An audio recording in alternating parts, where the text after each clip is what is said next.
Hello, good afternoon everyone. From today we are introducing new program under Sajilo News and presenting our debate where many people from different sectors will discuss this program. And as today we are going to discuss about of Nepal's political and we have political analyst who is Buddhachiri Mokhtan, and we are going to discuss about of Nepal's political. Nepal's backward communities have been doing struggle with the government for 250 years. Why they have been doing a struggle with the government? So there is a concept that we call modern state. Yeah. And modern states are built on the basis of one ethno-national identity. Yeah. For example, in Nepal, it is called the Nepali ethno-national identity, which is we don't know whose ethno-national identity is it, but in Nepal we have other different identities, national identities, like the Tamangs, the Limbu, the Newar, and so forth.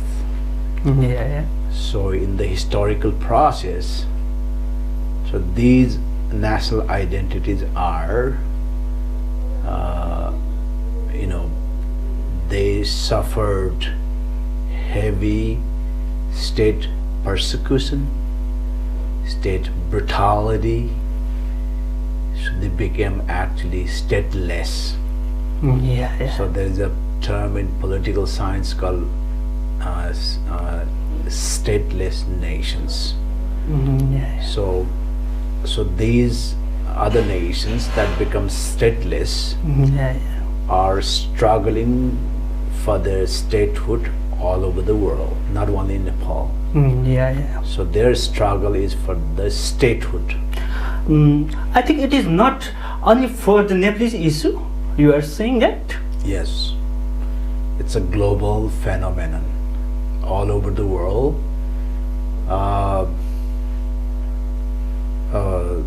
According to United Nations data, there are around 8,000 nations in the world. So out of 8,000, only 200 got states. So the rest, let's assume that 7,800 nationalities are under the control of the 200 states. And the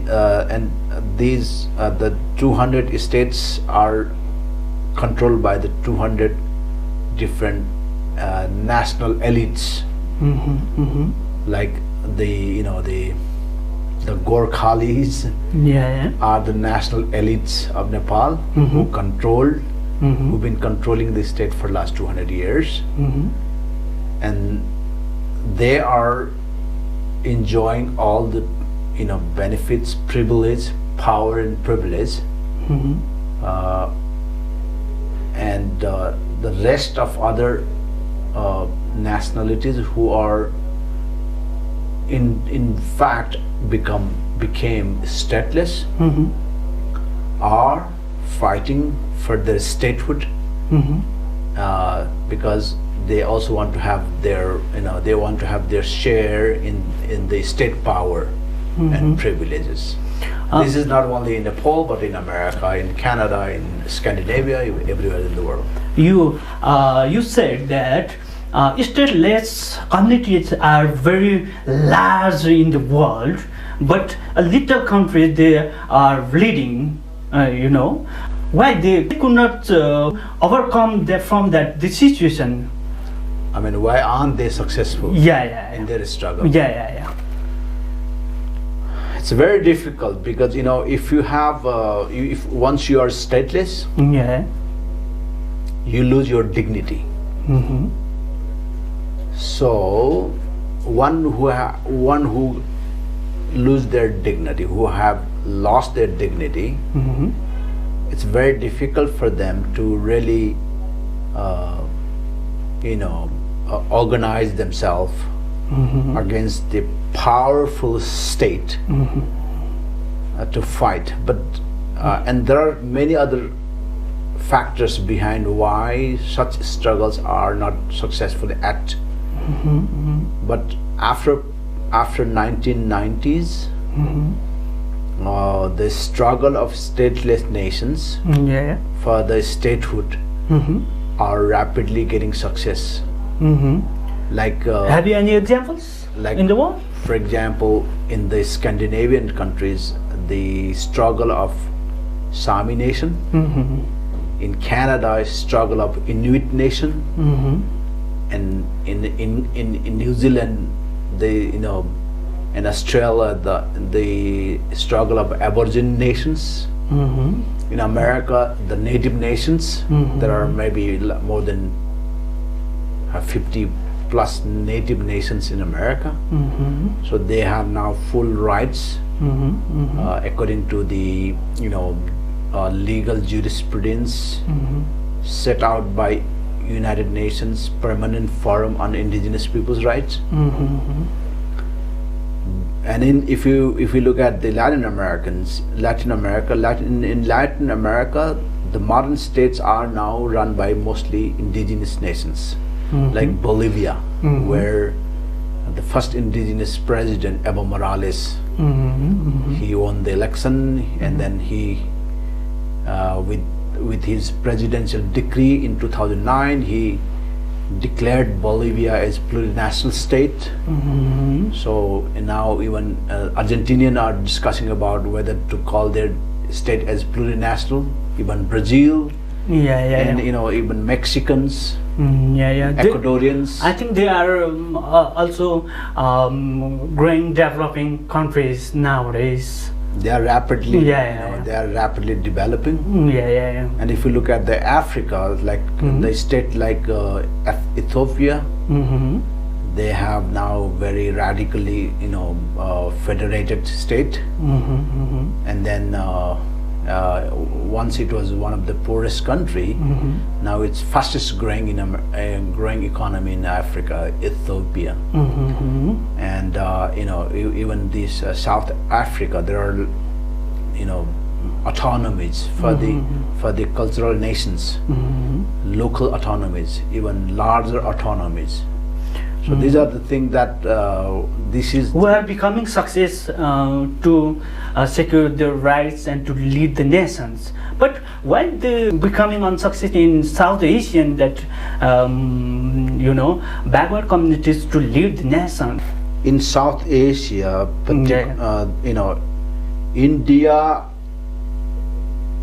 Indian democracy to some extent allows the minorities to assert their rights. So even Telangana has a new state now. Jharkhand became the new state. Manipur, Nagaland. So these are different identity-based states created within the framework of constitution.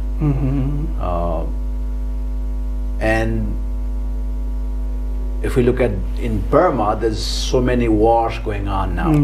The China nation, and one of the dominant, ethnic group, Chin nationality. Now they have Chin National Army fighting with the central government or the military government of Burma. There is also strong military power, in Burma. Exactly, they have many armed groups fighting with the government. And even in Northeast India, there were a lot of armed groups. Now it's been slowly settled down with the negotiations and giving autonomy rights to the the ethnic nations or indigenous nations. By Nepal, we're supposed to have all this autonomy and self-determination in our constitution, which was promulgated by Constitution Assembly, but it didn't happen in Nepal. So the problem is unresolved in Nepal. So we have to initiate new wave of movement, actually. So that's what, you know, they have different factions, different groups in Nepal are now organizing their you know, their struggle. They are reorienting, redesigning their struggle, even after the. It wouldn't necessary for to become the success in at least that moment. Otherwise, you know, if these issues are not addressed, Nepal cannot go for the prosperity and development. The slogan given by the major party, the development and prosperity, would not be achieved, you know, without resolving the discontent issues, political discontents. Political, you know, issues are not yet resolved. So the centralized structure of state cannot function. And what we have now as a federation is still centralized structure. You know, although nominal federation, we call it nominal federation. It is only nominal federation. Nominal. So it is not actually, you know, the power devolution is not there. So we have to work a lot on that. So until and unless it is done, the goal of development and prosperity would not be achieved. That's why we're leading the movement. They are fractioning in different parts. How they can achieve the you know, the goal to secure their rights in Nepal. So you mean they, you know, how can they come? Come together and unity to fight. How can they make their unity among the factions? That's a very good question. You know,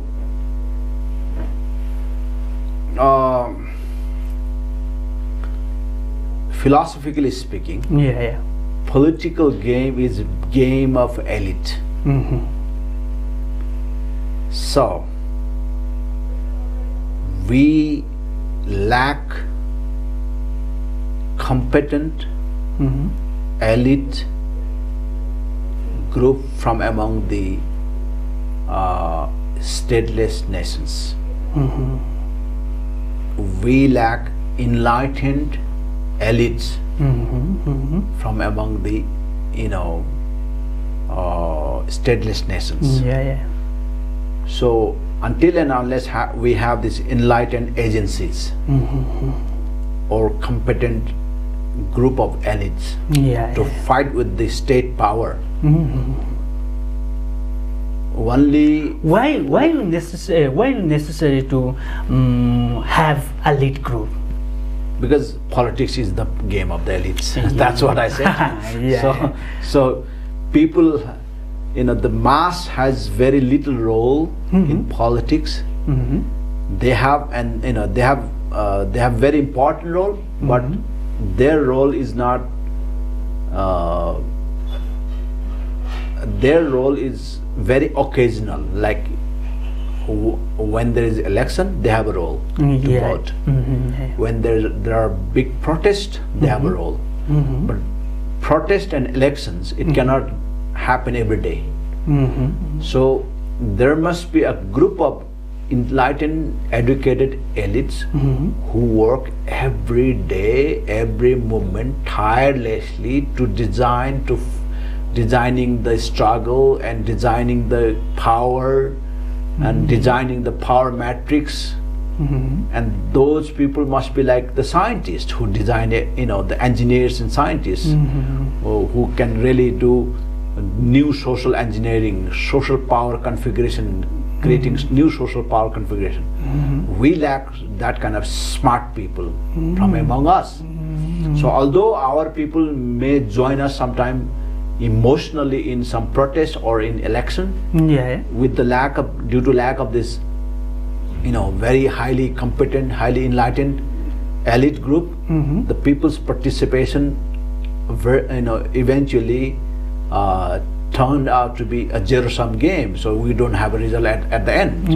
So then people get frustrated, so they rather choose other parties, because those parties and those groups have very competent elite group, especially the Brahmins and Kshatris. They have very well-trained elites who can really manipulate global power, who can manipulate local resources and local power, who knows how to play with the geopolitics and everything.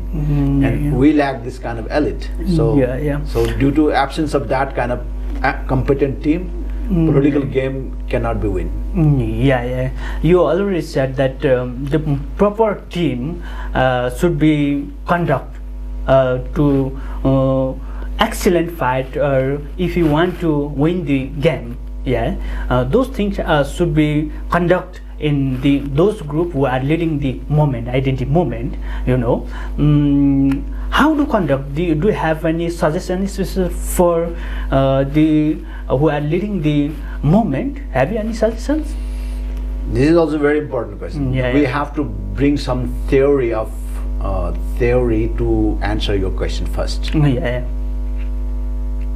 Our struggle is for statehood. Unless you become part of this state, we don't have the dignity of modern man. We don't get that dignity of modern man. Only by succeed by being successful in making wealth is not enough to earn dignity.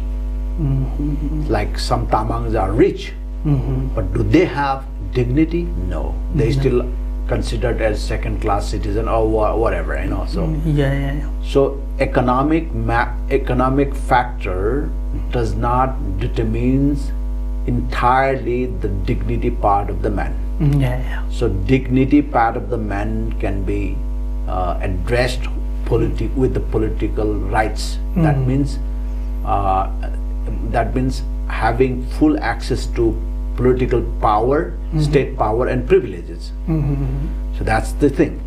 So then how do we achieve that? There are two theories. Like when the Marxist theoreticians formulated their theory, especially Lenin, he said one word, the class consciousness or proletarian consciousness. So there are big mass of working class people in the society, in the factories. There are a huge number of working class people, but only having large number of working class people does not make sure, it cannot make sure that the socialist movement will be successful. In order to succeed in socialist movement, from among this mass of the working class people, few must have a socialist consciousness first. In the same manner, we have large number of stateless people. Almost 40% of Nepalese population are still from among the indigenous nations, considered as stateless nations, stateless people. So from among these people, there must be a number of people having national consciousness. Marxists defined that class struggle while doing their movement in Nepal had the same situations, Exactly. So for the class struggle to succeed, there must be strong team of people having class consciousness or proletarian class consciousness. They're not only working class people, but they must have a consciousness of class or proletarian class. That means they must be enlightened one. Similarly, to succeed the national struggle, which is our struggle, our struggle is not class struggle, it is national struggle. That's why it's a struggle for statehood. So to to succeed in national struggle, we must have a number of young, highly intelligent people having national consciousness. Only having national consciousness, it should be very necessary for. Without those national vanguard, if I borrow the word of the Lenin, the national struggle cannot be succeeded. So we lack these highly enlightened national vanguards now in our country. How to bring that conscious in that people? That's another very important question. You know, Lenin said, in order to bring class consciousness in the mind of working class people, some bourgeois intelligentsia who has full knowledge of Marxism should go and teach go and teach the working class people about the national consciousness. So the method is to use the ideology of Marxism, science of Marxism. So here, in order to bring national consciousness from among the stateless nations, we have to use the science of indigenism, and through that we can bring national consciousness in the mind of the stateless nations, and eventually some of them will become the vanguard, the vanguard who work fully for this mission of national revolution. So that's how the socialist revolution and national revolution is different. For the socialist revolution to happen, there must be social consciousness, consciousness of socialism, socialist consciousness or proletarian consciousness. For the national revolution to succeed, there must be national consciousness among the stateless nations. This is very politico-academic work, and we lack this. Only by doing academic work we will not succeed. Only by doing political work we will not succeed. We have to have politico-academic work. But some activists have been doing that. You already said should have conscious to deliver in the communities, because there lack a consistent effort, because there lack a commitment, a determination. If there is no national consciousness among the stateless nations, what consciousness will they have? They will have NGO consciousness. So only having NGO consciousness is not enough to lead national liberation revolution.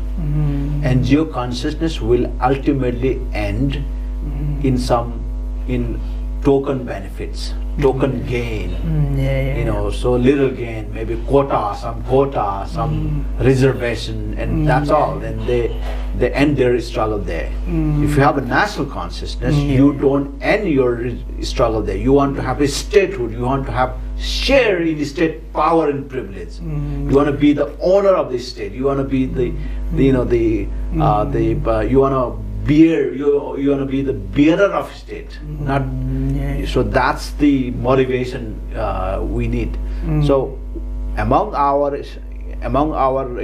activists and among our leaders, they only have NGO consciousness. That's the problem now. So to transcend that NGO consciousness, it should be a change for to become this success, this movement. It should be changed, the concept. Yes, to transcend that NGO consciousness, they must study indigenism, the science of indigenism, the philosophy of indigenism. Without studying the philosophy of indigenism, you cannot transcend NGO consciousness. Only by relying on liberalism and Marxism and trying to lead national liberation revolution, it is not possible. By relying on philosophically on liberalism and Marxism, if you try to lead the national liberation revolution, then we end up into NGO consciousness, and then we end up by gaining. We end up, doing some ill-fated deal, some quota, some reservation, some token benefits, and we give up. So that's the problem. That's why we are leading the movement. It should be review. We must go back to. We must review everything. Everything. Exactly. That's important. And there must be some very small number of highly enlightened people who must seriously discuss about who must seriously discuss and articulate the entire the strategy and tactics with the based on the ideology of indigenism, being guided by the ideology of indigenism. If you create your strategy and based on that strategy you apply various tactics, then we succeed. But we don't use this whole we don't apply this whole set of principles. So we just do with our emotional drive. Today I want to do something. You do it, you have a zero result. Next day you want to do something else. So that's what we call it populism. Because populism does not seriously think about revolution. They don't design revolution in their mind first. They just want to they just pick things from the society and popularize it. And that's why the moment want success in any time. Because they don't have a design in their mind. They just pick things from the society for their own selfish benefit. Although they talk about big revolutionary ideas, but in whatever they talk, it's all related with their own petty small benefits. Bourgeois benefit. We call it bourgeois inclination actually. So then people don't follow them. People don't trust them because they're not credible enough to be leader. That's the crisis today. That's why there's so many activist movement facing that the situation, the becoming day by day weak, the moment. Exactly. Like for example, this no Koshi movement. I don't see any enlightened agencies there to intervene. Why no Koshi? Because we don't like Koshi. Why don't you like Koshi? There must be political principle, political ideology to guide your position, your disagreement, or your opposition voice. You just cannot say that. You cannot do it emotionally. We have to have with this rational-minded, highly well-articulated intellectual bourgeois. If I borrow the word of the Lenin, bourgeois intelligentsia who could go to the communities, who could go to the people, and bring national consciousness in the mind of the people, in the mind of the the masses, and these masses, when they join to the struggle, then only national liberation revolution will be succeeded. So this is only one option for the success. Exactly. There's no other way. The other way is not possible. It is it's been the way for last thousands of years, and it will remain the same way for the thousands. This is what we call power engineering. Like you engineer electric power to generate electric power. You need a very efficient engineering. In order to generate political power, you also need very effective social engineering. Otherwise, that's not possible. It's only a daydream, what we call. And you are also activist as backward communities. What are you doing nowadays? What's my plan? My plan? Oh yeah, that's a very important thing. I have spent almost a decade plus time. Decade plus time to study the global power configuration, how the power configurations are transformed and changed. For example, during the Rana's time, there was one kind of power configuration. Yeah. The Prithvinarayan Shah created another one kind of power configuration. The BP Koralas, the liberals, designed one power configuration, and based on that they developed their own philosophy, ideology, and they did radical social engineering to support that power superstructure. So the communists did the same for last 70 years or 80 years in Nepal. Since the Pushpalal, they have their own power configuration, and they do they